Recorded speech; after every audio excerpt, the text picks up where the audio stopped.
Imagine the fate of nations hinging on a gust of Arctic wind. Battles planned months in advance won or lost because clouds refused to clear.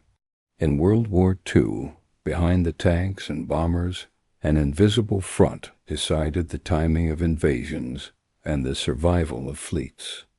This is the story of the war fought not with bullets, but with barometers, the secret battle for the weather. From ancient history to the 20th century, weather shaped every commander's gamble. Typhoons shattered Kublai Khan's fleet. Napoleon's Grand Armée froze in Russia's snows. Yet only in the modern age did humans begin to fight for control of the forecast itself. By 1939, airplanes, tanks, and warships turned meteorology into a strategic weapon. A storm could ground bombers, conceal convoys, or betray entire offensives. To predict it meant power. When World War II erupted, Germany found itself blind. Weather systems over Europe were born in the far north across Greenland, Jan Mayen, and the Svalbard archipelago. Those territories belonged to neutral Denmark and Norway. With no Arctic colonies, the Reich had no eyes in the sky. Early in the war, Danish and Norwegian meteorologists dutifully transmitted open weather reports. But after Hitler's invasion of Scandinavia in April 1940, loyalties shifted overnight. Now those same weathermen fed their data to London. Germany's conquest of the North left her paradoxically blind to the skies above it. Desperate, Admiral Karl Dönitz assigned his prized U-boats to gather weather readings, an order he loathed. Submarines built to sink ships now floated in silence, collecting barometric pressure. Between August 1940 and January 1941, 6 U-boats rotated through these missions, surfacing through ice and spray to record the temperature of a hostile sea. To Dönitz, it was humiliating. To the German High Command, it was survival. The Luftwaffe soon joined the hunt. From bases in Norway, Wetterkundungsstaff, 5 Weather Squadron, 5 sent Heinkels and Junkers across the frozen horizon. Their emblem was a grinning green frog with wings, painted on each nose cone. Crews faced the Arctic's wrath, icing engines, endless darkness, and Allied gunfire from Spitsbergen. Ironically, their missions were often canceled because of the very storms they sought to measure. Airborne weather scouting proved too costly and too deadly. Next came the weather trawlers, civilian fishing vessels disguised as harmless drifters. Each carried instruments, radiomen, and an Enigma cipher machine. The idea?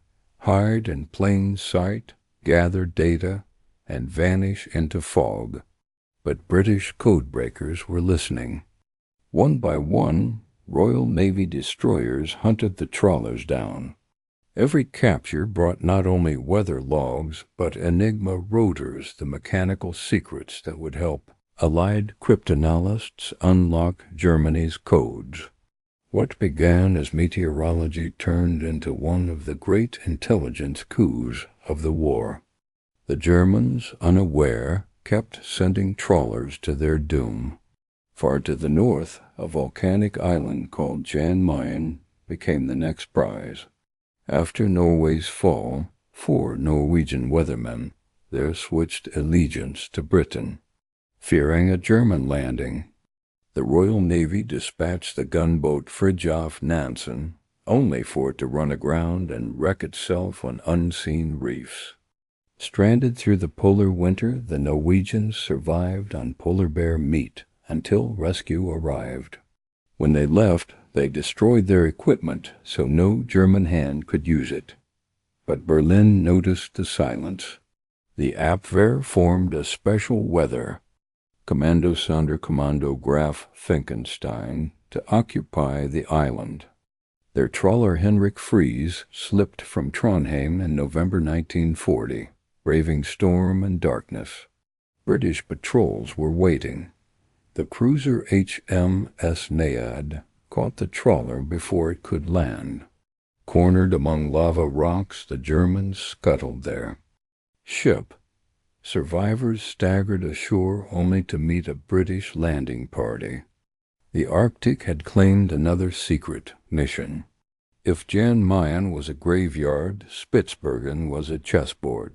In 1941, Britain and Canada launched Operation Gauntlet, evacuating miners, destroying coal supplies, and denying Germany any foothold.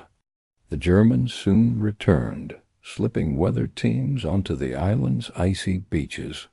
Stations codenamed Banso and Naspa whispered forecasts back to Norway, while Allied ski troops hunted them through fog and snow.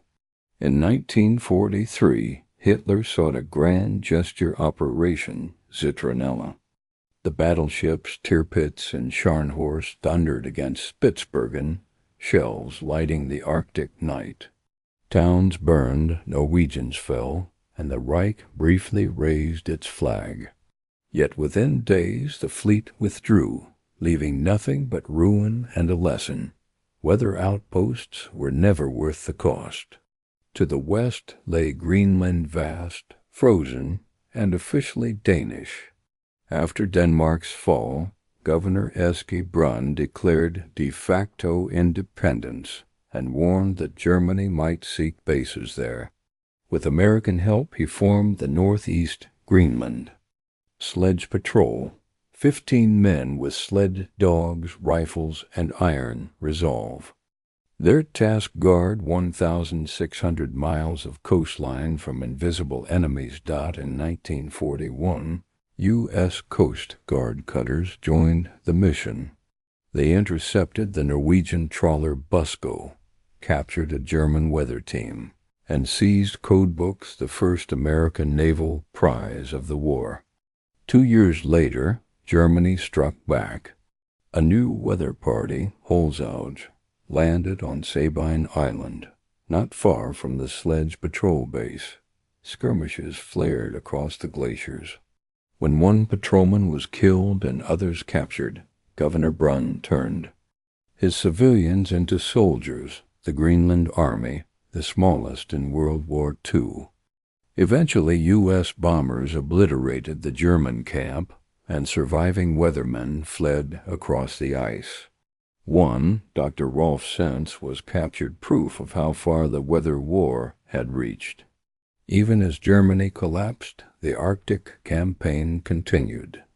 Weather was life for the U-boat fleet, and Berlin ordered 3 last missions, Edelweiss, Goldschmidt, and Hautigen. In 1944, the U.S. Coast Guard cutter Eastwind captured the Goldschmidt team on Greenland's little Koldewey Island, the only full German surface crew seized at sea by American forces. Meanwhile, Station Hautigen survived the war itself. Its crew kept transmitting routine forecasts months after Germany's surrender, unaware or unwilling to accept that the Reich no longer existed. On September 4, 1945, they finally surrendered to a Norwegian hunting vessel, the last German troops to lay down arms in World War II. 4 decades later, history whispered from the snow again. In 1981, Canadian researchers uncovered a rusted tripod and canisters on Labrador's coast. It was Weather Station Kurt, built in 1943 by U-537 and meteorologist Dr. Kurt Sommermeyer, an automated device disguised as Canadian equipment. It had broadcast for only a few days before falling silent, forgotten until time itself thawed its secret. The battle for the weather never earned medals or monuments. Its combatants were scientists, sailors, and trappers facing storms as deadly as any enemy fire. Yet their struggle shaped every major operation, the Blitz, the Battle of the Atlantic, even D-Day. Every forecast written in frost and wind carried the weight of empires. And as long as humans wage war beneath shifting skies, the lesson endures. Victory can depend on the direction of the wind.